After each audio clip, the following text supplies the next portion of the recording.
The EPCHS. Heard everywhere podcasts can be found, and always at the EPCHS.com.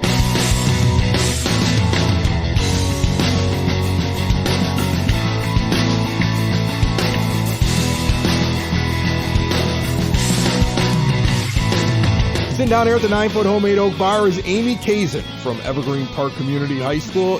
Why are you here, and why aren't you off on a beach somewhere as an educator off for the summer, Amy?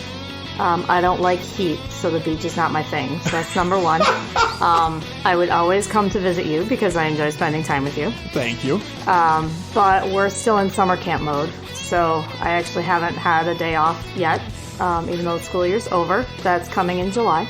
But we're working on our summer camp show, and it's coming up very soon, so I wanted to be able to talk to you about it. I always imagine that, like, teachers get to the summer and run to a beach. Like, I know I'm wrong for thinking that, but that's what I would do, right? Like, I would be like, remember that movie, Summer School?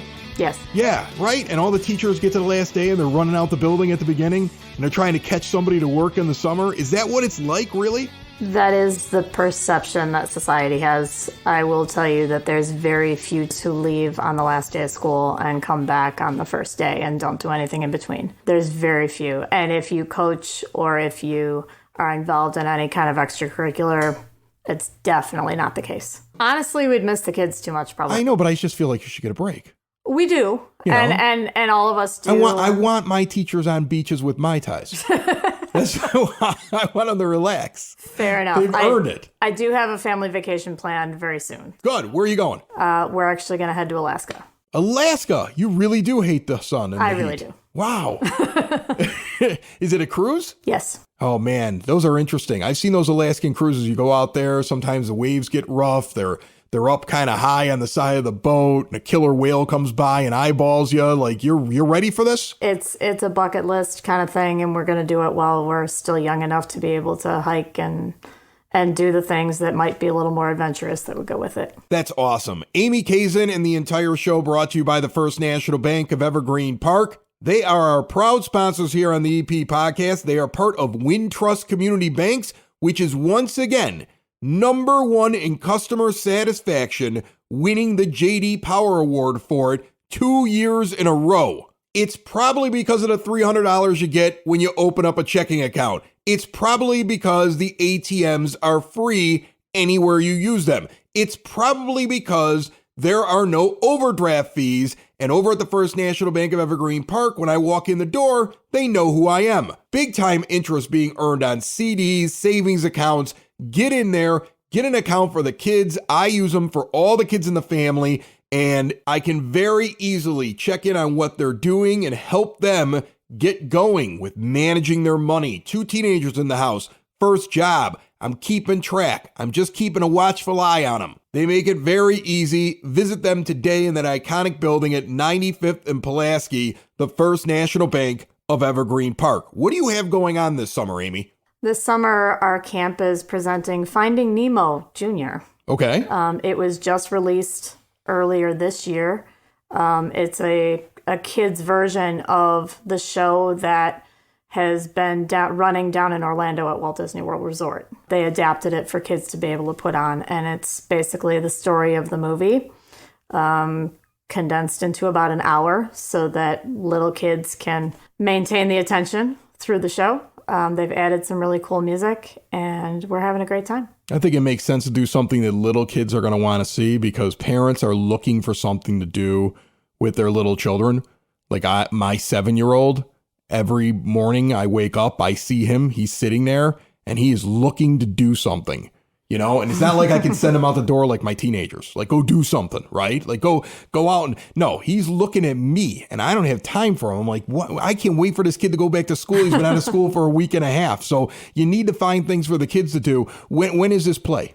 So the show is on June 22nd, which is Thursday evening at 7. Okay. It's for our working parents who want to be able to take the whole family. And then the next morning on the 23rd, we have a 10 a.m. show, which is perfect for exactly what you're talking about for that little one that doesn't have something to do during the day. It's only an hour. It's right in the middle of the morning, before lunch, before nap time, if they're little. It's right in the sweet spot. Very cool. So how long did the kids prepare for this? Was it something that got started, I would imagine, right after school let out and the camp began? We had a couple of evening rehearsals while 124 was still in session to get going. And then we've been at camp all for full days. It'll be a total of 14 days when the show opens. 14 days run up and then show and then boom, on to Alaska. Something like that. I mean, there's a parade in there and things that are coming up. Oh yeah, you're gonna be. I'll see you at the parade. We be will there. travel at some point this summer. Yeah, we're gonna be out in front of Family Waterproofing Solutions along the route there at along 95th Street. They actually sponsor Southside Pod, one of the other podcasts. But the EP podcast goes out and sits in front of their place because they have a big party out in that lot, and they give me a lot of room right there, and it's a perfect vantage point so people can stop by. So where am I going to see you in the parade? Are you with the band? So the high school's representation is all pretty much together. Okay. So I know that the band and the guard will be out there. Typically the cheerleaders are out there.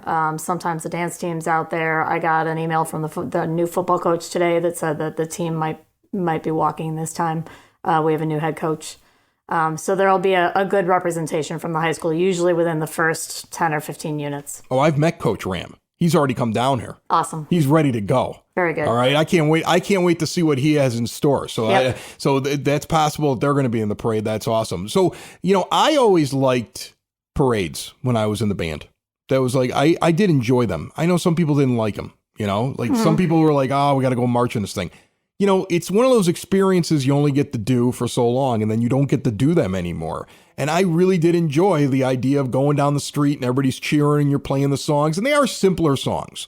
You play much more complicated things in concert competitions. I mean, even when, if you're in a really good band and you're doing marching band where you're doing like, a whole halftime show and you're in those competitions where you're making shapes out on the field and stuff like that, you can get a little bit more complicated. But I like the basic stuff, going down the street, keeping time, listen to people cheer. I always had a smile on my face when I was doing that. Sure. Well, it's a great first performance because they're actually in band camp right now, and the new freshmen are joining the band right now. They start their band camp this early. They do a camp to get ready for the parade. Oh, wow. So, our incoming freshmen that just graduated will be marching the parade after only practicing for 2 weeks. I guess that makes sense, right? Because you lose the seniors. Once the senior's out the door, the senior's done.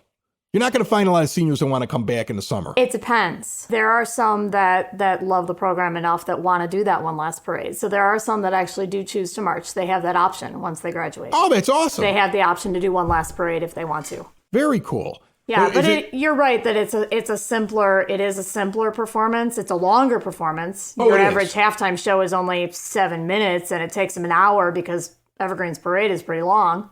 Well, the hardest group that the parade is on, like the group that has it the hardest, is the drums. Because in the in-between, they're still playing. Correct. They have to, they do their whole, there's the song, they're going along. Then everybody else gets a break. They kind of get to look around, and you get a little bit of like, they're doing a little cadence as they're moving down the street. And I always enjoyed that too, because I didn't have to play, but I'd be like, oh, this is cool. These guys are playing, I don't have to do anything, So that's probably why I enjoyed doing it. But there's nothing like a parade. There's nothing like being in a band, walking through a parade.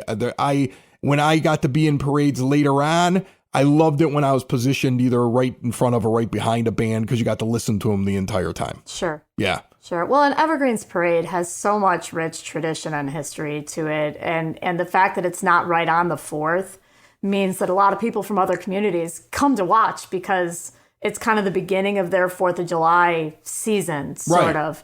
So I think we draw a lot of folks, not just from Evergreen. And it's always been a great parade. It just has. I love the Friday kickoff. Yeah.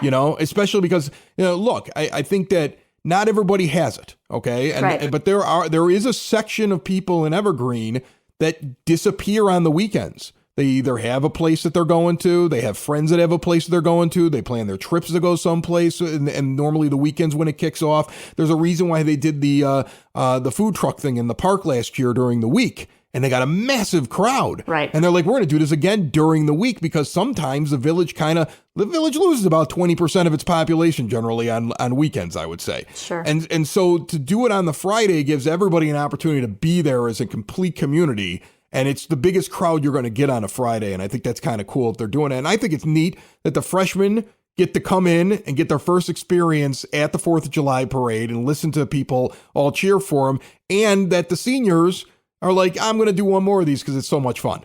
Yeah, there are definitely some that do. And you're right.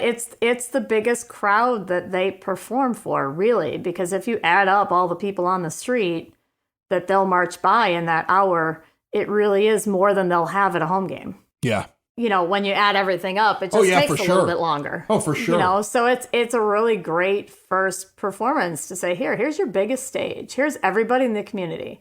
And we'll tell them too that, the way they sound and the way that they present themselves, it doesn't just represent the school and themselves, but they're kind of doing a commercial for themselves because we know everybody's going to go to the football game, but maybe they're going to decide whether they're going to sit in the stands and watch the halftime show or they're going to go get a hot dog at halftime.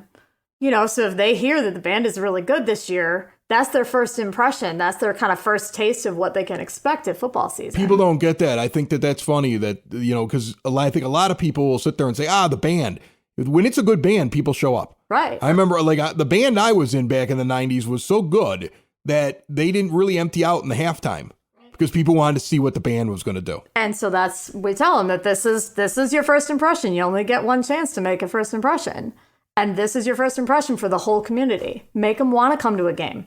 Make them want to support the team, but make them want to support what you're doing too. So the 22nd and 23rd is this play? 22nd and 23rd, the 22nd at 7 in the evening and the 23rd at 10 in the morning. Tickets are through the website, www.epchsbands.org, or there's links on all the social media platforms. You got Finding Nemo Jr., you got the parade, you got Killer Whales and High Waves in Alaska. A little bit of time off in the middle. Yep. And then we'll be right back at it. A lot of really great things at the school, some big changes, but a lot of exciting things on the horizon. Very cool. Amy Kazin from Evergreen Park High School. Thanks so much. Thank you.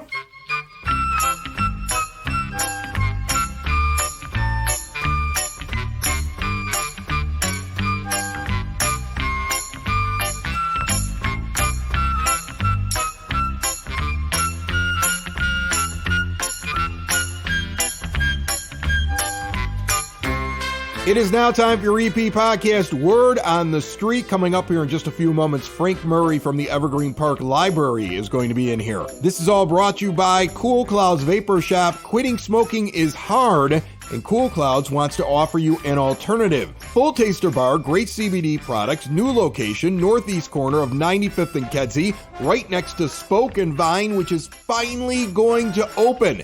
I have been invited to the special soft open this week. That is how close they are to opening that up. Evergreen Park's first wine bar. Going to be awesome. I'll have a full report right after the soft open on the EP podcast live this Thursday, 8 to 9 p.m. on YouTube and Facebook. And if you miss a live show, they're available on the EP Podcast channel on YouTube. I'm actually giving Hannah this episode off because we had so many new guests and she did so much on the live show last Thursday. If you haven't heard about it, check it out. Also, on the EPPodcast.com, there is now a link for you to fill out a survey about the EP Podcast. What would you like changed? What do you like? We've already read a lot of the early responses, and you know what? We're acting on them. The guest most requested is more with the mayor. So Mayor Kelly Burke is going to be on next week's episode of the EP Podcast.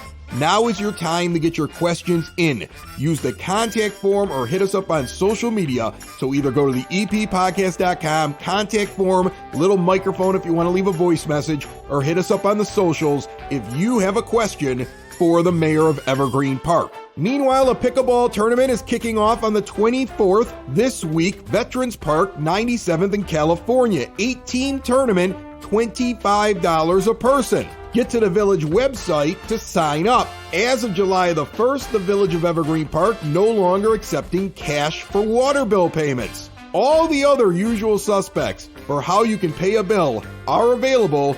You just can't do it with cash. the Evergreen Park Independence Parade on Friday, June 30th. We will be out at 95th and Turner in front of Family Waterproofing Solutions. Come by the EP Podcast tent. You can still go to the Village website, from what I understand, and sign up to be an entrant. On the live show, I actually mentioned that if somebody who listens to this podcast wants to enter just themselves, walking singularly down the street as an individual entrant, I will pay your $25 entry fee. Hit me up at the eppodcast.com if you're interested. Also, hometown heroes, veterans, active military. Call the Recreation Department. They want you participating. 708-229-3373. That is your EP Podcast Word on the Street. Our next guest brought to you by SidSauce.net, Evergreen Park small business. They grow peppers in Evergreen Park. They turn them into hot sauces. They deliver the hot sauces to your door. So many different varieties. Check them all out. It's the only hot sauce I use, SidSauce.net. Our director from the Evergreen Park Library down here now. Sitting down here at the 9-foot homemade oak bar, our good friend Frank Murray is here. How was the summer reading kickoff party? Hey, Chris, how you doing? How are you? I'm doing all right. I'm sorry I didn't say hello right away. Okay, I was just diving into it. You know there's so much great content that I got to share. Well, you're just like, boom. You have a lot, and I, have a half-hour show. And so, I have to get to your stuff immediately. Okay, so Frank, we got to cut you down again. How are you? I'm great. Everything good? Wonderful. The family's wonderful? Great to see you. Good. Did you have a wonderful weekend? Yeah, and you know why? Because of that summer reading kickoff party. There you go. How did that go? That was great. We had, I'm estimating over 300 people. We had... because you talked about it on the podcast. We talked about it. Exactly. Yeah. Exactly. Yeah. The podcast is where it's at. There it is. Yeah, we had over 300 people. Great time. We had the rainbow cone ice cream, and we got 150 of them. And within the first half hour, those were gone.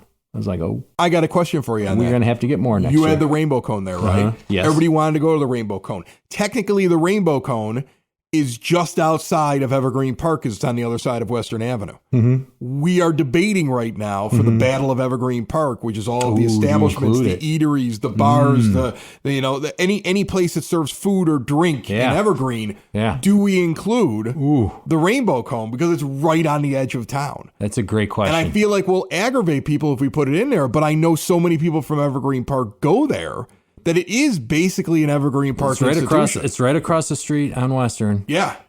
Technically it's Chicago, right? I know it is. So it's tricky right now. We're trying to figure that out. Maybe. I don't know. Southside Pod. I don't know. There's part of me that wants to put it in there. Just because I know it'll aggravate people. If you there annoy you go. people, you go viral on the socials. There you go. So sometimes you just want to jab a little bit. There we go. You gotta do something that sticks in someone's craw a little bit. We get down to the nitty gritty in there. That's what Chris wants to do. Right. Just annoy people. You got anything that's annoying that you got coming up in the next month at the library? No, nothing annoying. We got a lot of fun. The Dewey Decimal System's annoying, and you guys basically got rid of that. I never have to look up a book that way anymore, do I? Dewey and all his genius did some great job classifying books. And when it could be a little bit easier. But yeah, we still have it. It's in the nonfiction section. All right. It's still being used. All right. Yeah. All right. So what do you have that's not annoying? All right. Summer reading. We talked about the summer reading kickoff party. Well, we've got summer reading going on June and all the way through the end of July 31st. My kid's through the first 2 rows. They got their first 200 minutes done. Yeah, he's already done. He's got his 200 minutes. It's on the refrigerator. Boom. So it looks like he's got a candy bar and some McDonald's free cookie coming his way. So it's not $200 because he thinks it's $200. Well, yeah. I don't know what advertising he heard from that, but a lot of disappointed 7-year-olds that think they're getting cash. So what does he get? Wait, he's 7? He's 7. Okay, 7-year-old. He gets a different prize depending on his age? I was looking at our teens. I thought you were talking about your no. son. My 7-year-old. What does he get? 7-year-old. So he gets a whole bunch of stuff. He's got an eraser, a fortune dice, not a gambling device. Eraser? No, an eraser. An eraser. An eraser. Okay. So you erase stuff off paper. Yeah, I know what an eraser is. I'm here to help. Fortune dice. 2 free tickets to the Kane County Cougars and a raffle ticket. And the raffle ticket... we have a bunch of grand prizes, so whoever finishes all 600 minutes, for every 100 minutes, they get an additional raffle ticket they can put in a pot. And we have like Harry Potter, Black Panther Legos, battle bags, Nerf and water guns, slime making kit, remote control spider. But you got to win the raffle for that. Right. What do the teenagers get for 200 minutes? So teenagers for 200 minutes, they get, for the first 100 minutes, they get a candy bar and a McDonald's free cookie, like I mentioned. Yeah. And then there's a journal and a pencil. Oh, okay. For the 200 minutes. I'm going to say that my 7-year-old would want the cookie and the candy bar. Like, he would have wanted that. Don't tell him that the teenagers got the cookie and the candy bar. Right, when it's his time. He's going to be like, I get an eraser and they got a cookie and a candy bar? He's getting the tickets to Kane County Cougars and... Yeah, he can't drive there. His first... I got to take him to the Kane County Cougars. Perfect. Father's Day weekend. Boom. Father's Day weekend. And the 100 minutes before that for the kids. Yeah. Windy City Thunderbolts tickets. Oh, so is he getting that? It's both, yeah. Oh, so he's getting Thunderbolts tickets. Thunderbolts. Okay, now that's a good prize. Thunderbolts right, and I'm Kane going County. to that. I'll go to that with There we him. go. All right. But yeah, so that's what we're promoting right now. Kids, teens, and adults, Chris. I can't emphasize this enough to your listeners. Adults can all participate in summer reading. What do adults get for 200 minutes? For 200 minutes, you get cash? Almost cash. It's a coupon. Because I'm going to start reading. It's a coupon for a free item in our summer reading book sale, which is coming up at the end of July and into early August. Sorry, a coupon for a nondescript item in a book sale. Correct. Your choice. I would have liked cash. Cash would have been better. Well, here you go, Chris. I want the candy bar. Cash is king, right? So here's what you get. Our grand prizes for the adults. We have gift cards to AMC Theaters, Target, Dick's Sporting Goods, local EP restaurant or business of the winner's choice, and then also to the EP driving range. Okay. So you can take all your coupons that you get for every 100 minutes you read and put that in whatever pot you want. Okay. So there you go. I go. like that. There we go. I'm going to start reading. Stop the podcast. No, I'm going to start reading. He's going to start reading, folks. No, I'm reading a book right now. I'm reading Grant. I find it fascinating. I've become an old man now. I'm like my father. In fact, I'm basically reading his books now. Just reading. He's like, I read this books. whole book about Ulysses S. Grant. And I'm like, I'm going to read a book about Ulysses S. Grant. And the first thing I find out is that isn't his name. The S is not in his name. It's not there. It's not his actual name. Somebody misspelled it on the application for West Point, and he just kept it because he was such a quiet guy and he didn't want to upset anybody. So he just kept it. Just kept it. Not even his name. Didn't want to go to West Point. Was buddies with all the guys who were in the South. Yep. It's very interesting so far. Okay. And I guarantee you by the time I get done with this thick thing, I'm going to be in like 400 minutes. So I'm just, that one book is going to knock out the entire thing. Well, hey, let me tell you how you can track your time. Yeah. You got two options. I can just guess and just fill it in because it's not like, I mean, honestly, I could just fill it in, right, Frank? Guess. I mean, couldn't I just fill it in? I could go get a piece of paper. I could fill in that I read it. And then how would you know? I remember having this conversation with you last year. I got tickets to Great America every year doing this. We've got two ways you could track your progress. One via an official summer reading sheet that you can pick up at the library or off our website. Or two, you can use the library's app that we're using to track everybody's minutes called Beanstack. Yeah, I'll use the piece of paper. It's easier to forge that. All right, for all you listeners out there. I can't wait to go to one of these restaurants for free with all the reading I'm going to do. There you go, Chris. Sucker. Okay. You're really defeating the purpose here, Chris. Building relationships, supporting the community, and service.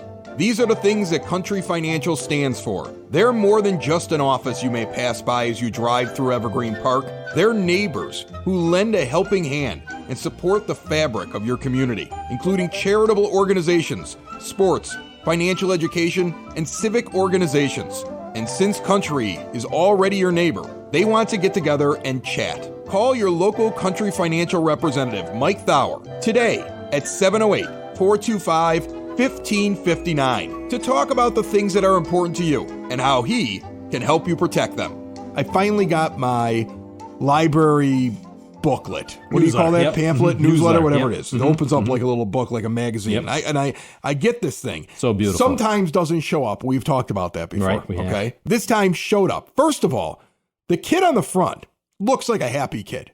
How do you pick these people that you put on the front of the magazine? You know what, Chris? That's a great question. I'd say about 90% of the people that walk into that library and walk out of it look like that kid. He is smiling ear to ear. They're always happy like that kid. Always.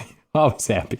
And I'll say 90% because there's a 10%. 10% of them are flipping off the camera and you're like, we can't put this in this. Well, or there's the one kid who today, great programs by our kids department, but sometimes the kids aren't into it, you know, and they're screaming, they're upset for whatever reason. So, they might not be in the best mood. Right. But, that kid turned in his reading and he got an eraser and he's got a face on him. Oh, man. So actually, I think the kid wanted another eraser. All right. So this kid on the front, how does he end up on it? Because I got to tell you, deep down, it's been a secret want of mine over the last 5 years to get on the cover of this.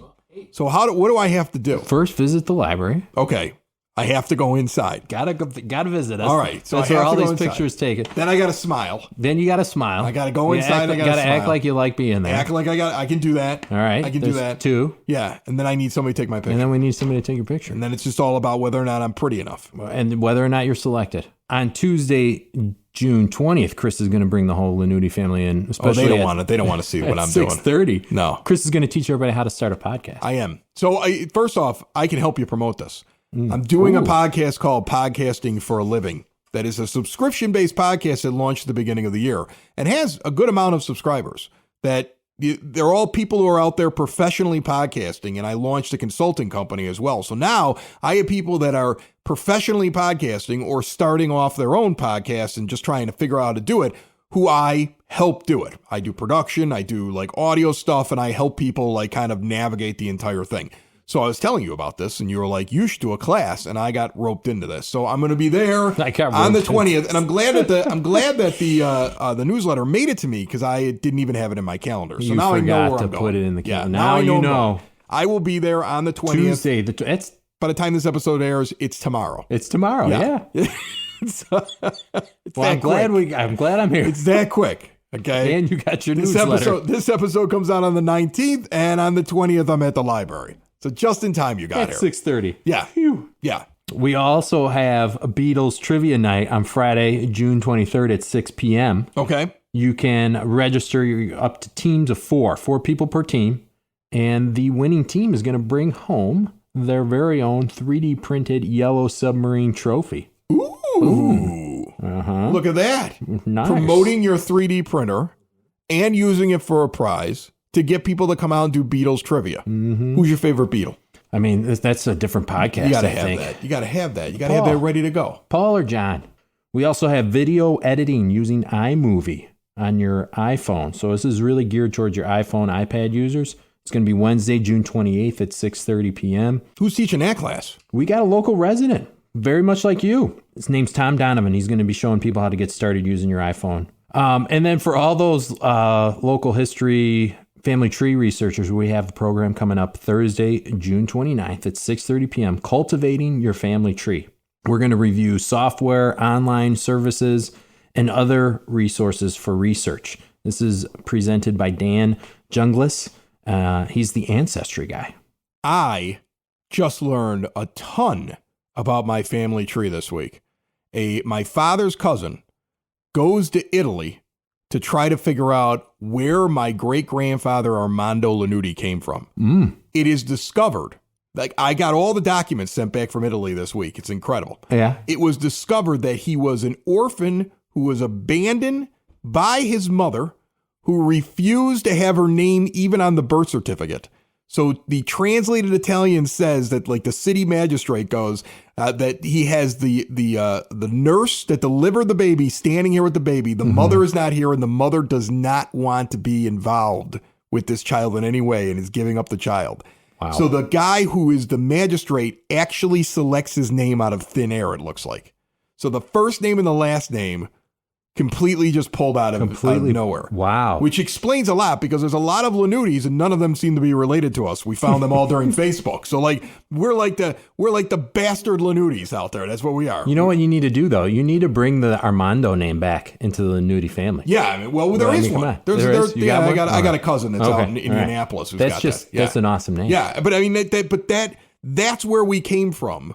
And then we were able to find out that my great-grandmother was born in a completely different town than we always thought, and her tombstone is wrong by the year and the date of her birth. So she celebrated her entire life the on wrong one day of her birth and the wrong year.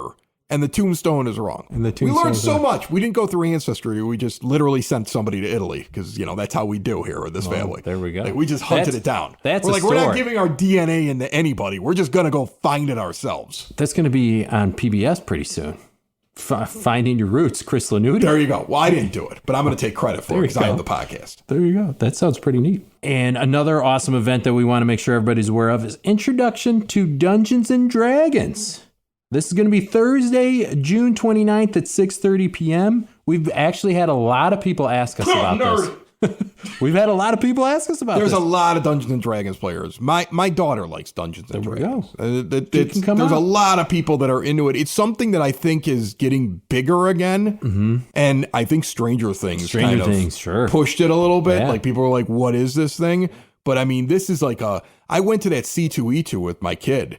Dungeons and Dragons is like a huge thing. Like, this is a thing that people are really, there was always a group that was into it, but it's expanding right now. You've got a lot of Dungeons and Dragons players right here in Evergreen Park. Well, I'm surprised you're doing introduction to it because I think you got some high-end nerds players around here. Yeah. Well, that's what we've always been looking for, somebody who knew the game. Like, I don't know either. So we want somebody that can actually know what they're talking about. So we were able to find somebody. So his name's Drew Turk. He is going to arrive in a cape. He's going to teach us. He's going to teach us the role playing game and show you how you can create a character, design a journey.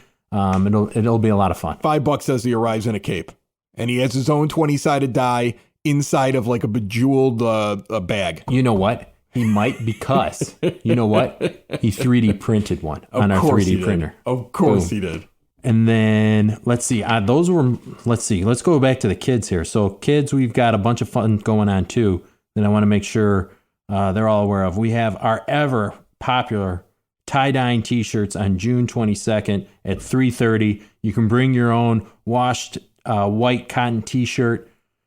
For fun, we're going to be doing that outside under the tent in the back of the library because that's just going to be a lot of fun. Is the tent staying up all year? It's staying up until end of the summer. Okay. Yeah. So are you using the tent every day, or you just have a tent? We have the tent set up, so at least a couple times a week we're hosting programs out there. Like we did our chess class out there last night. Got to use that outdoor space. And then we're having the amazingly popular kids musician Jim Gill. He's performing at the library live in person on June 27th at 6:30 p.m. I think we talked about him last time because he was going to come in the winter. He got sick, so we rescheduled for the summer. Okay. He's amazing. But he's a big deal. He's huge. What does he do? He's hands out erasers with all the kids? No, he's the opposite. He gets them up, moving, dancing, clapping. He's known throughout Chicagoland, nationwide. He's amazing. I was at a library before, and we had over 150 people come in. Really? See Jim Gill. Yes. This guy's a Beatle. He's in the awesome. library world. He's with children. And he's very good. He's very good. Most of your kids' songs or children's songs, especially that you hear in story times, are using a Jim Gill song at some point. Wow. Okay. When you come in here and you give me all these different people that are coming in, I always just picture them all standing in a room together. The dungeon masters over there on one end, and then you got the other person with the yellow submarine, and you got the people dressed as the Beatles, and then you got Jim Gill sitting there with his guitar. Banjo. Right. Banjo. I imagine all these people in the same spot at the same time, and it makes it very interesting for me in my mind. If you're planning on coming to Jim Gill, make sure you register because we need to know where we need to host. He's that big of a deal. He's that big of a deal. Folks, Jim Gill is coming. Jim Gill's coming. Call your friends, call your neighbors, call your loved ones. Go to Ancestry and try to find people that you don't even know are related to you. And then once you find them, call them as well. And then make sure you reserve a spot for Jim Gill. I'm going to be Googling Jim Gill the moment you walk in. I'm like, I don't know who he is, but I can't wait. He's all over YouTube. You'll be able to find him. I'm going to be a huge Jim Gill fan by the time you get back. It's the EP Podcast. All things Evergreen Park. It's the EP Podcast. Evergreen Park. I can keep going though if you want me to. No, that's good. See, he's cutting my time, people. I used to have the whole segment. Now I'm down to 5 minutes. And I got to cram all this stuff in.